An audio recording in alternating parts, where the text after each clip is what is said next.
তীরের আঘাতের চাইতে অনেক গুণ মারাত্মক জিহ্বার আঘাত, কথার আঘাত।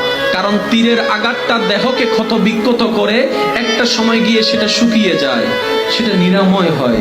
কিন্তু মনের যে আঘাতটা লেগে যায় জবানের কারণে, সেটা 50 বছর হলেও কিন্তু ওই ঘাটা থেকে যায়। ওটা দেখা যায় না, ওটা বিশ্ব দেখে না, এটা দুনিয়া দেখে না। চোখের পানি তো সবাই দেখে, মনের পানি কয়জনে দেখে? চোখের পানি, মনের পানিটা তো কেউ আর দেখে না। মনের সেই কষ্টের পানিটা তো আর কেউ দেখে না।